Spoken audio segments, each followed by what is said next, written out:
Hello, good morning and welcome back to our channel, Quinta Fonte da Pipa. Firstly, I would like to apologise if there are any wind noises because, as some of you might know, we bought a new camera a few months ago. We bought a GoPro Hero 9 and the GoPro Hero 9 doesn't have any external aux ports. So you have to buy a external case for the GoPro. But this little fella decided to knock the GoPro over with this on it and it has now snapped. So how we normally have it is this around the GoPro with this clipped into the side, and all of this was connected and it fell over and Fred broke it. And unfortunately this is around €90, so we won't be getting a new one anytime soon. The other day I had a hospital appointment. As some of you might have known from a previous video of ours, you might have seen that I have been having some stomach issues and we are trying to determine what all of that is. So the other day I went to have my blood taken, hand in some samples and have an ultrasound on my stomach to see if everything's okay in there. And the lady who was taking my blood was really sweet and she was trying to practice her English with me. But I will be getting the results on the 6th of September and hopefully finding out what is wrong with me. Yesterday we went to hopefully collect a bale of hay, and this is how we found out that Fred broke our protective case.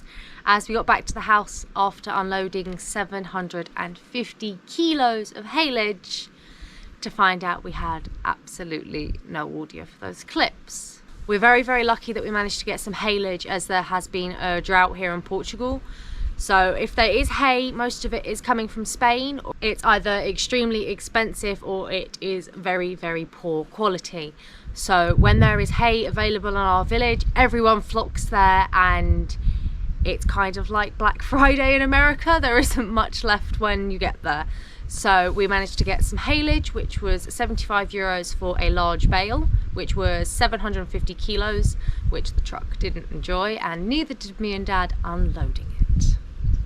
Later on in this week's video, I'm going to be showing you something that is extremely important to me, so I hope you enjoy.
So I'm off inside to see if they've got any hay left, but I think we're going to be taking a large one home with us.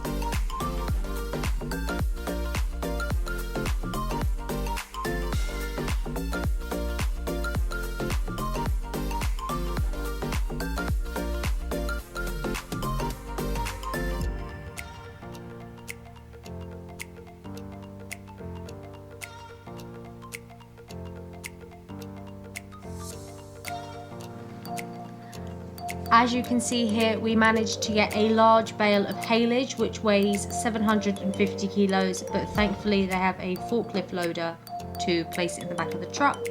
And I'm not sure if any of you recognise, but the man in the teal shirt is our local president. I'm not sure if you recognise him from our previous episodes.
So with the weight of this, we are going to need some help. So first, let's give Dad some breakfast.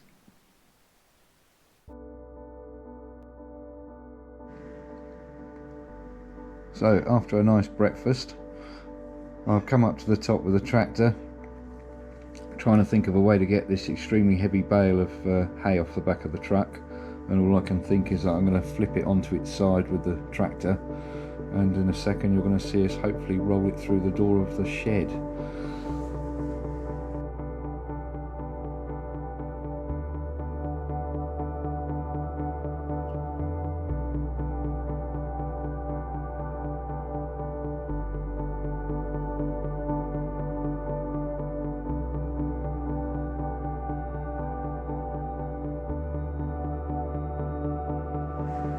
That's a seriously large bale of hay. I think Molly's already told you it's 750 kilos. I don't know if we're going to be able to move it properly, and I really hope we don't hit the shed with it, because it's heavy enough to knock the shed down.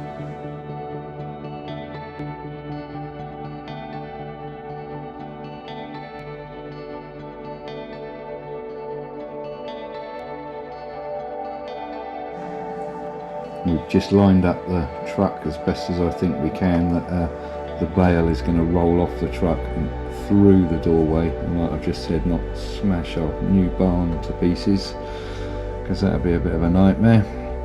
You might wonder why I haven't sort of designed the shed to take the bale of hay of that size normally. It's because, well, I'll explain it in another video rather than doing it in a voiceover, but we should normally be able to get normal bales of hay, but because of the drought and the price of hay and it only coming from Spain at the moment, we're buying what we can when we can, and it coming in all different shapes and sizes, which is not the norm.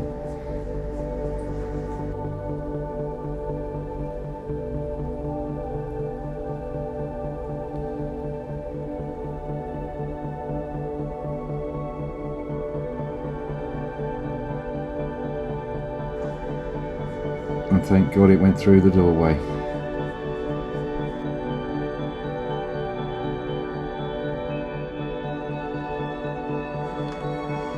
And because it's a new hay and it's fermented, it's a lot stronger for the goats. It's a big change to their stomach. So here I am slowly sort of feeding, introducing them to it, seeing if they like it, and then over the next sort of 3 or 4 days we'll slowly introduce this, and as we run out of the normal hay that they've been eating, then obviously they'll only end up eating this, and it won't be such a big shock to their stomach, and no diarrhea and things like that.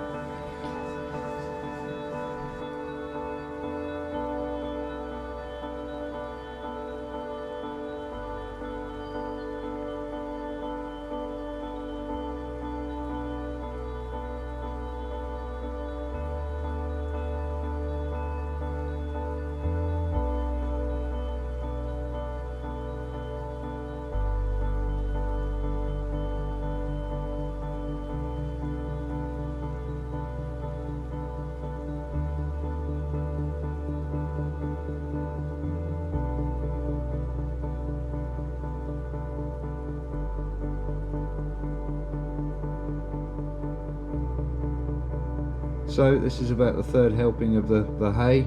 They seem to really like it.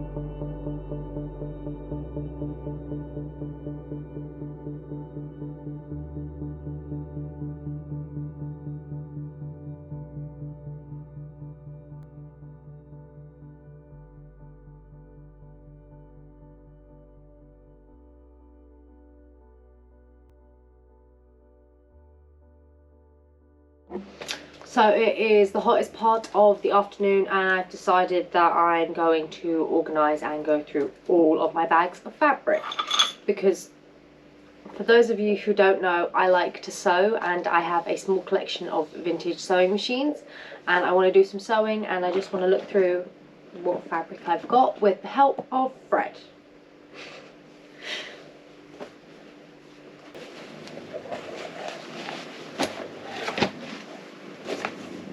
As you saw earlier, I was organising some of my fabrics, as I'm going to start doing some more quilting projects because it's rather hot here and I want to use my time productively.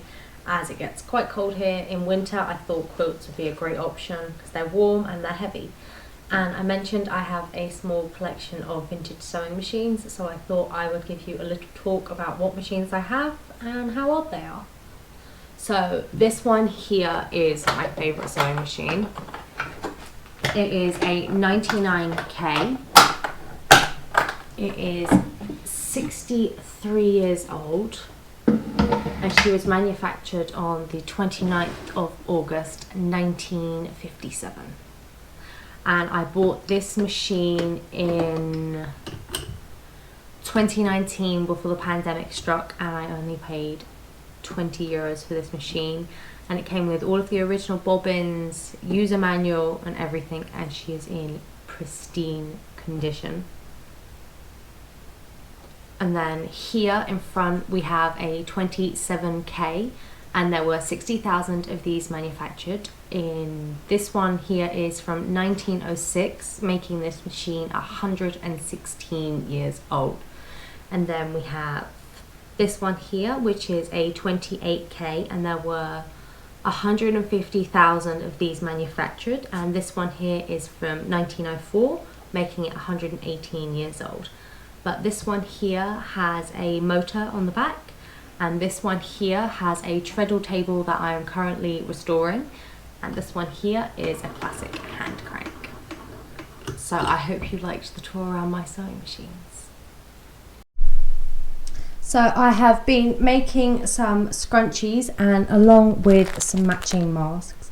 I was selling these at a local market, but I have been selling them on Facebook Marketplace as the markets have been shut due to COVID. But I also make some really useful soap savers, so they help you save your last of your soap, and they also make a really nice gift.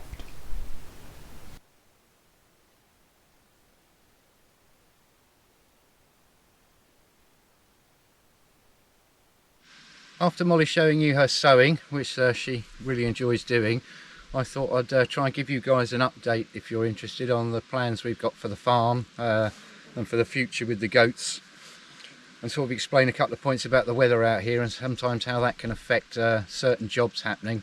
I saw, I think it was Jasper from the Portugal projects, he got a couple of comments, why has he got so many jobs on the go and he ought to finish one of them.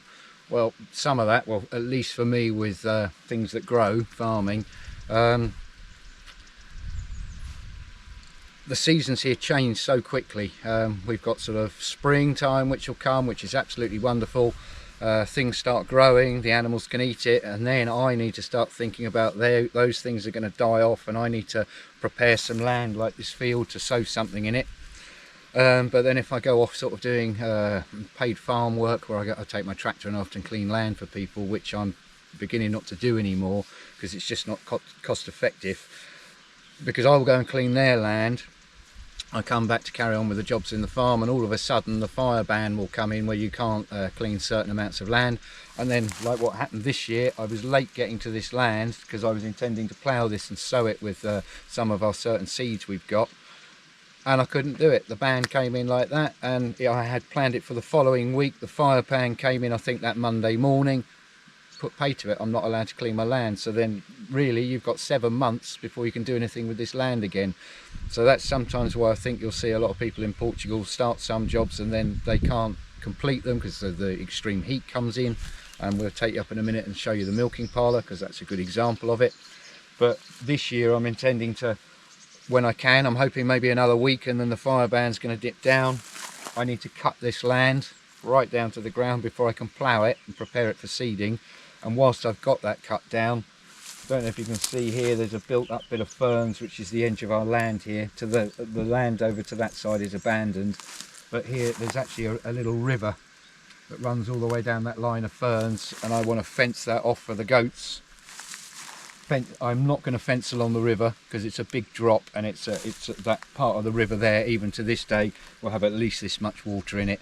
Well, maybe you can see that sort of 3 feet of water in it.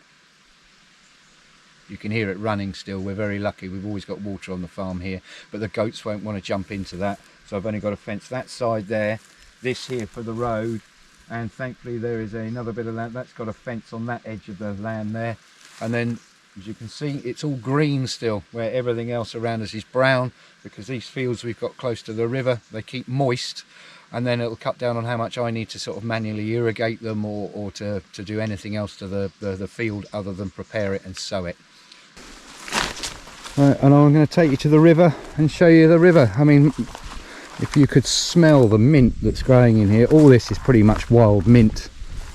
The goats will eat it, but that's the problem. People might think, well, why don't you bring the goats down here to eat this? I could do, and they do come down here, but they don't eat a great deal of it. The mint, you see here, there isn't any mint in this field. Where you can see all the mint is where that nascent is keeping this very, very moist. So the mint's growing in the most moist part of the field. This has got less moisture in it, although it's still moist and things are still growing. But the goats come in here, but they are funny eaters. They will eat a little bit of the mint, then they're not interested, and then they leave.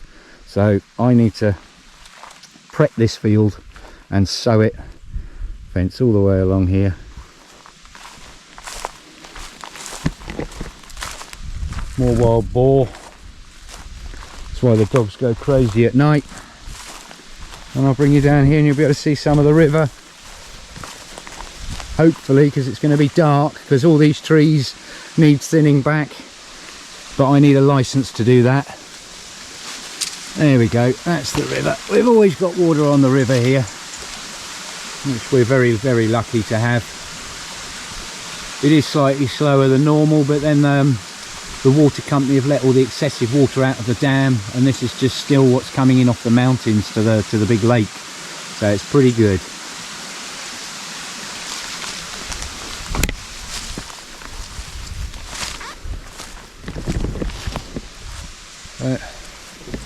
Lovely big fig tree, so that's going to be one of our next jobs, and we'll take you off up now and I'll show you the milking parlour and give you an update on that and what's happening with that.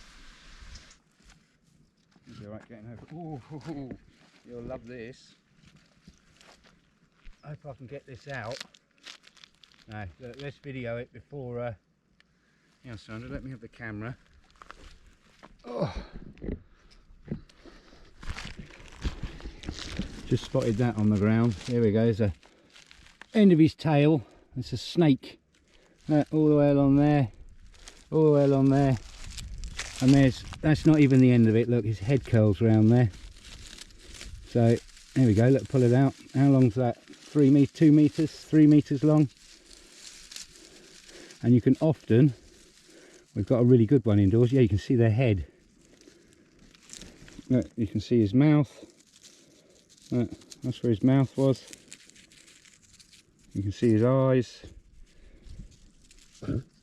So that was a snake laying there, shedding his skin. Yeah, I reckon that's 2 meters, 2 and a bit meters. So it's quite normal to find these on the farm. And we don't, I know a lot of people are scared of snakes, but believe you me, these snakes that live in Portugal, they're more scared of you. Well, and as we've been driving up to get to the milking parlour, to show you the milking parlour, this field I was meant to have fenced in, but again because of the heat, we were very lucky to get Ollie's help a few months back. So all that energy went into the milking parlour, because the milking parlour's got to come first. If I've got fencing or I haven't got fencing, it's pretty irrelevant. The goats are going to eat. They eat enough as it is. We feed them well enough. The main point for us is to get the milking parlour, where we're going to go in a second, to get that up and running so we can actually start earning some money. Because we're actually registered as a business. I pay tax, I pay everything else here. So I'm actually trying to make my business work. And as anybody knows, if businesses don't make money, and we're spending out 300-400 euros a month on hay and feed for the goats, then well, we're running at a loss, and things don't work out like that, do they? This is when I start the big lister pump. This is one of the outlets here. Sandra's going to come in. Sandra's filming for me today. I can open this tap, the water then runs down the channel here, and this is one of the outlets from it. One is in the tank down there. I've got this one, and then it comes up at the top tank and we can irrigate different places. When we bought the farm years ago, this was a huge pile of brambles here, and I didn't actually know this was in here, and I clonked it with the bucket one day, and I've actually cracked the seam around here, because normally when I open the tap that's in here, there's a water channel runs along there, and then along the edge of this field here is another channel where the water can pour out into the fields. At the moment it'll pour out of the back. I mean, I can get my finger in there, there's a gap. So I need to cement that. And then the part about the fencing, we've got the fence posts and everything else to do it with, but I need to fence along here. I had all these loose rocks up and over. When we bought the farm, this wall was collapsed quite a bit already, so I'm never going to try and just show the people down there. It's all up and down, and it's just not worth me ever trying to repair that. I just want to get the loose rocks on the outside, and then we can fence up against what's left of the wall and stiffen up any loose bits. But I had that 90% done, and the goats coming across here, which is a favourite little path from them, is from their barn across here and then down to our other lands. They're pulling tons of the wall down. It's not all the goats, some of it's wild boar, some of it's big fat Eddie. Got Tilly waiting for us there under the shade. Tilly, darling, you come here, come, good girl. What I want to try and do is fence along this field here so we can keep the goats in, we can keep the dogs out. Because a few months ago I actually prepared this land and I sowed it. Then the bands came in, I couldn't irrigate it unless it was before 11 o'clock in the morning. At that point we had a problem with the lister pump, so I couldn't pump the water up here to the lister pump tank to then pick up with my petrol pump to irrigate it. And the reason I want to irrigate it and not flood irrigate it, like I said, is because of this time of the year, it's dust. And if I'm to start pumping huge volumes of water, like flood irrigating along I'm worried, because it's got a slight tilt, it'll actually wash a lot of the mud away. I need to use a sprayer first to dampen up the mud so it solidifies, then you could pump irrigate it. So I was a bit worried about doing it. And secondly, I put lots of corn in here. The next day the goats smelt the corn in the ground, and they've actually turned over the whole area picking up all the bits of corn, because I can't keep them out because I haven't fenced it. So fencing is one of the big jobs, which will go all the way up there. as we've got this field, then there's another field which are around the big water tank there, and so this is one of our major jobs, hopefully for the winter, because that's a good time to fence. So, well, should we walk to the milking parlour? It's only over there. Yeah, that's all right. And we're almost at the milking parlour, so I'm waiting for poor Sandra to make her way slowly down the stairs. She's not doing very well, bless her heart. We had a guy come and help us in December last year, who spent several days putting in these fence posts for me, but they're a bit loose because it wasn't very wet in December. It was on the tail end of it when there wasn't a lot of rain, and I need the rain for the dirt to go tight around these posts, so then we can fence this section in, because they're completely only got their barn at the moment. Because the goats have only got their barn at the moment, I need to fence this section in. So, well, I'm only really mentioning part of the jobs we've got to do. I've got so many of them to do. Telegraph pole I put up there to hold the shading for the goats has moved because the ground is so dry, and it didn't get compacted in before I put the shading on it. The shading has dropped and the telegraph pole's now sat at that angle instead of upright. So one job half done, got to redo it. This is the really important job. This is like job number one that takes priority over everything else I'm sort of trying to explain to you. I've got so far in height. This is where we'll walk in. I'll explain it to you. I've got to put a wall here yet. It'll come all the way up here. I've then got to tile this cubicle, for want of a better word. And this is where the big stainless steel tank that chills the milk once we've taken it from the goats will sit. We'll obviously have a hand cleaning area and all the rest of it. We'll walk through here. There will be a ramp outside, and there will be a hatch in the wall there that we can lift up here. The goats will come in and they will walk along this here, and they will all stand in a line like that there, and the goats' feet should be around the height of this block here, because then the udder's here and we can milk without bending down all the time. And with any luck we're going to get a small milking machine, which the idea is that we can push it along the floor here, bring it round to the big tank, and then decant. I think it's 150 litres the milking machine holds, so we'll empty that into the 500 litre tank, go back, finish off milking the rest of the goats, and then when we're finished with them, well, you can come up now if you want. So once the goats are all in a row and we finish milking with them, I will make a small set of stairs here. We will go up, walk along here, we unwind the machine which moves the goats forwards, we pull a lever which releases their heads, and then the goats will walk out of here to another hatch door. They'll go down in a ramp and back into their field, back to their hut for the night. This is going to have a concrete slab on it for the goats to walk on, which is why I'm backfilling it with rubble and bits of old, you know, piles of junk we've had in the farm. That's to fill it in, so I only need to put a small concrete cap on the top. But the weather has really stopped me.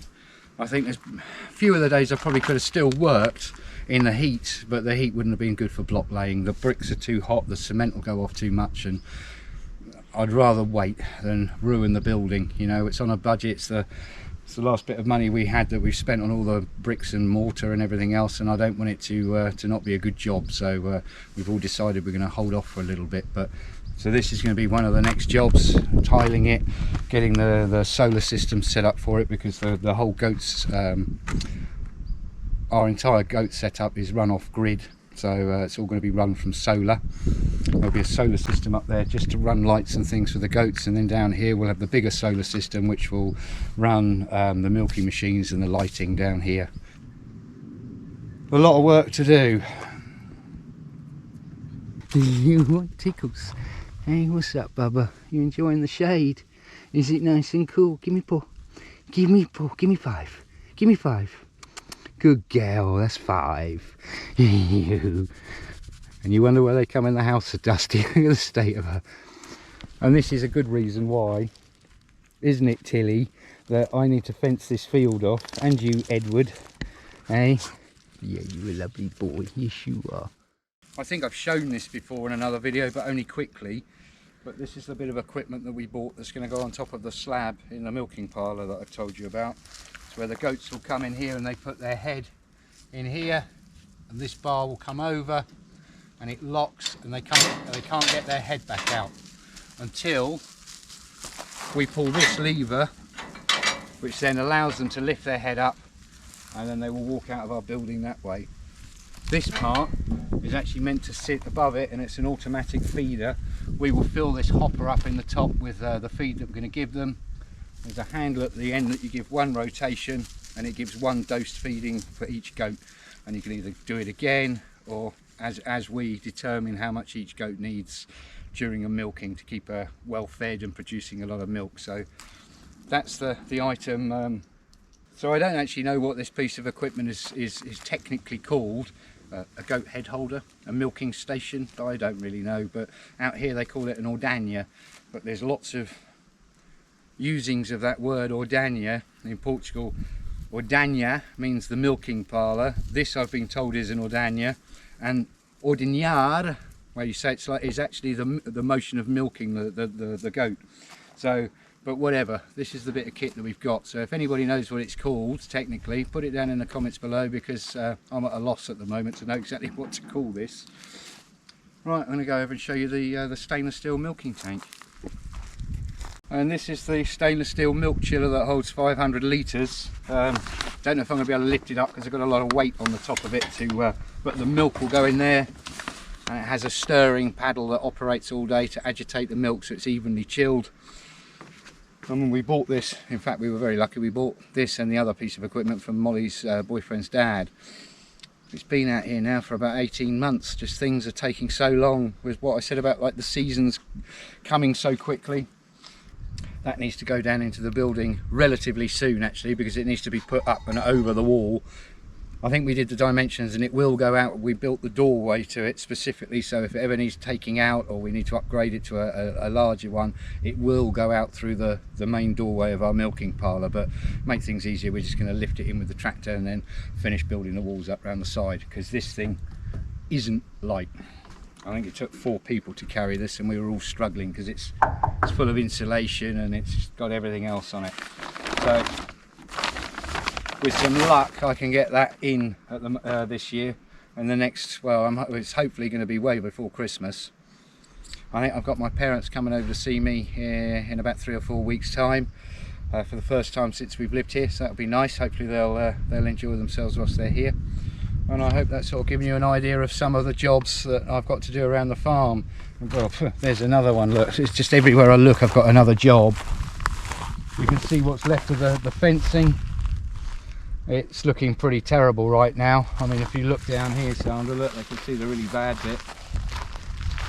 There's a section there, all the blue string and everything else. The boy, if you can just about see him, Jeff, he's in a small compound which is secure, and it's all temporarily how we want it, and it's good and it's secure.